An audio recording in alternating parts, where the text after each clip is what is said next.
Guys, welcome back to my channel. तो आज हम 3 पिन कैटास्ट्रोफ का पार्ट 9 स्टार्ट करने वाले हैं। तो चलिए जल्दी जल्दी से इस वीडियो को लाइक कर दें, और जिसने अभी तक मेरे चैनल को सब्सक्राइब नहीं किया है तो सबसे पहले इस चैनल को सब्सक्राइब करें, ताकि नेक्स्ट आने वाली ऐसी वीडियोस आप सबसे पहले देख सकें। चैप्टर की स्टार्ट वहीं से होती है जहाँ पर कर्नल बर्टन ज़ायान को किस कर रहे थे। वो किस काफ़ी ज़्यादा इंटेंस हो चुकी थी। कर्नल बर्टन किस करते हुए ज़ायान के ऊपर आने लगते हैं, पर ज़ायान अपने हाथ से उन्हें रोकने का ट्राई करता है, मगर कर्नल उसके हाथ को पकड़ लेते हैं। कर्नल ने ज़ायान के दोनों हाथों को अपने दोनों हाथों से पकड़ रखा था। वो ज़ायान को पूरी तरह से पैर पर प्रेस करके काफ़ी ज़्यादा इंटेंस वे में उसे किस कर रहे थे। ज़ायान खुद को मूव करने का ट्राई करता है, मगर वो थोड़ा सा भी मूव नहीं हो पाता। ज़ायान अपनी आइज़ को ओपन करके कर्नल की तरफ देखने लगता है। उसे बस कर्नल के गोल्डन हेयर ही नजर आते हैं। वो ये समझ नहीं पा रहा था कि अभी अभी क्या हो रहा है, और शायद इतने में ही वो फेंट हो चुका था। जब उसे होश आता है तो वो बुरी तरह से चिल्लाते हुए जल्दी से उठकर बैठ जाता है। इस टाइम उसकी पूरी बॉडी स्वेट से भरी हुई थी।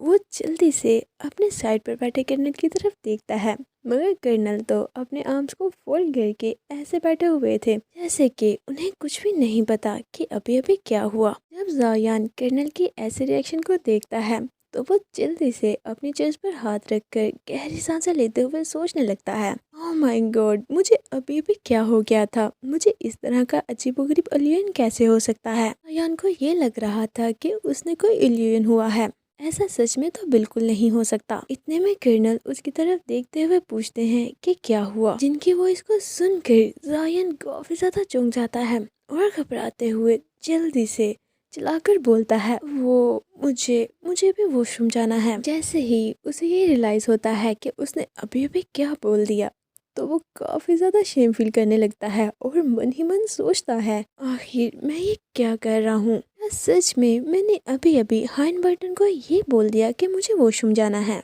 ऐसे मुझे सच में वॉशरूम जाना तो है। मुझे ये लगता है कि इस टनल में कोई भी रेस्टरूम नहीं होगा, और हाइन बर्टन को कितनी ज़्यादा क्लीननेस पसंद है, और हाइन बर्टन जितने ज़्यादा क्लीननेस से पोजेस्ड है, मुझे लगता है कि वो मुझे इस टनल से बाहर ही फेंक देगा।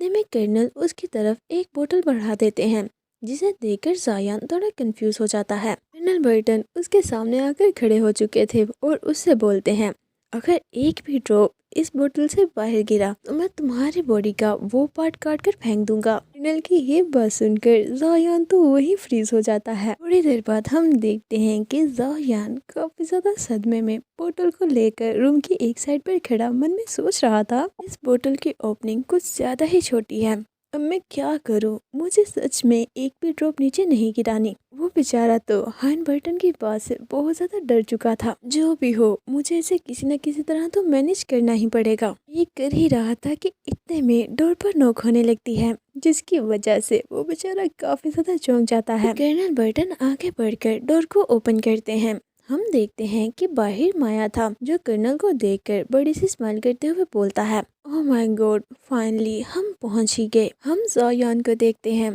जो कि अपने काम को फिनिश करने के बाद जल्दी जल्दी उस बोतल को बंद कर रहा था। में माया जल्दी से आगे बढ़कर ज़ायान को जोर से हग कर लेता है, पर ज़ायान का पूरा ध्यान तो अभी भी बोतल पर ही था।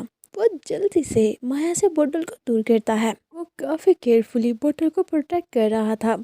वो नहीं चाहता था कि इसमें से कुछ भी नीचे गिरे। माया उसे जोर से हग करते हुए बोलता है, ओह मेरे प्यारे ज़ायान, तुम्हें जिंदा देखकर बहुत खुशी हुई। माया ज़ायान को पकड़कर दोबारा से उसे फ्लर्ट करते हुए बोलता है कि मुझे तुम्हारी बहुत फिक्र हो रही थी।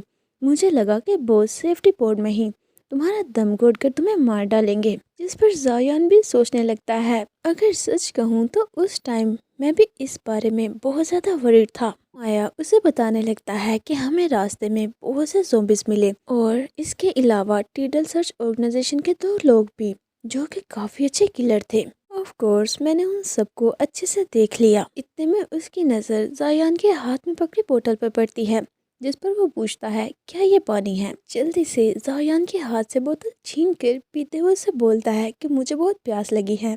ज़ायान चिल्लाते हुए उसे रोकने का ट्राई करता है। इतने में माया को कुछ वियर्ड फील होता है। वो ज़ायान से पूछता है कि क्या हुआ, इस वाटर की स्मेल इतनी ज़्यादा स्ट्रॉन्ग क्यों है, और ये वार्म क्यों फील हो रहा है। इसे सुनकर जायान बेचारा काफी ज्यादा घबराते हुए लड़खड़ाते हुए इसमें बोलने लगता है। वो कुछ बोल पाता इतने में कैप्टन बर्टन पीछे से बोलते हैं कि ये यूरिन है।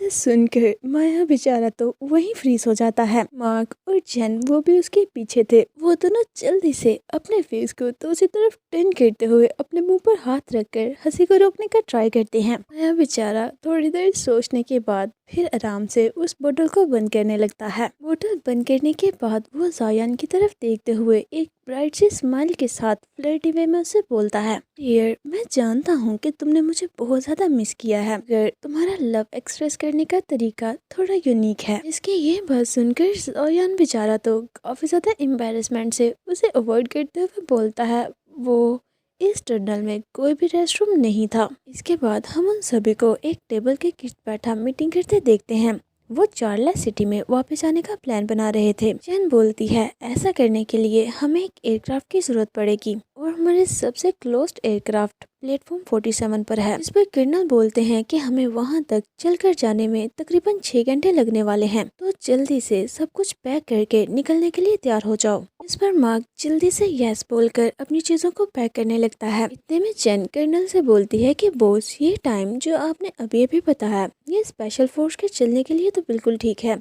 मगर जायान का क्या होगा, उसकी स्पीड काफी ज्यादा स्लो है। और कर्नल मार्क से बोलते हैं कि मार्क, तुम इसे कैरी करोगे। जिस पर मार्क चीयर्स बोलकर क्रीपी वे में अपने हाथों को आगे की तरफ बढ़ाते हुए जायान की तरफ बढ़ने लगता है। उसे ऐसे अपने क्लोज आता देखकर जायान चिल्लाते हुए उसे बोलता है कि मुझे इस तरह तो बिल्कुल भी मत उठाना, तुम्हारे ऐसे उठाने की वजह से लगता है कि मैं रास्ते में ही मर जाऊंगा। इस पर मार्क चैन से बोलता है, चैन, जरा इसे बताओ तो ये किसकी गलती है कि वो इतना ज्यादा स्लो है। में चैन जायान के शोल्डर पर हाथ रखते हुए बोलती है, मैं तुम्हें थैंक्स कहना तो भूल ही गई। जो वेपन तुमने लास्ट टाइम रिपेयर किए थे वो बहुत यूजफुल निकले, यहाँ तक कि वो पहले से भी ज्यादा अच्छे से काम कर रहे हैं। इसके बाद हम उन सभी को जंगल में से गुजरते हुए देखते हैं। कर्नल काफी केयरफुली रास्ते को देख रहे थे। वो उनसे बोलते हैं, अपनी तेज स्पीड के साथ ओपन एरिया से मत गुजरना, मतलब कि उन्हें छुपते हुए यहाँ से गुजरना है। इतने में उन पर कुछ ज़ॉम्बीज अटैक कर देते हैं। वो काफी तेजी के साथ भागते हुए उनकी तरफ आने लगे थे। कर्नल बर्टन भी अपनी फुल स्पीड के साथ स्वॉर्ड को निकालते हुए उनकी तरफ बढ़ रहे थे। वो काफी तेजी के साथ ज़ॉम्बीज को मारने लगते हैं। बाकी सभी भी कर्नल को फॉलो करते हुए उनके पीछे पीछे ही आ रहे थे। ज़ॉम्बी से फाइट करते हुए उन्हें ये फील ही नहीं होता कि कब वो ओपन एरिया में आ चुके थे। ओपन एरिया में आने की वजह से टेरर सर्च ऑर्गेनाइजेशन के लोग अपने एयरक्राफ्ट से उन्हें देख लेते हैं। वो सभी उन्हें देखकर थोड़ा घबरा जाते हैं, क्योंकि वो अभी अभी तो इतने बड़े हमले से बचकर आए थे, पर अभी तक टीगल सर्च ने उनका पीछा नहीं छोड़ा था।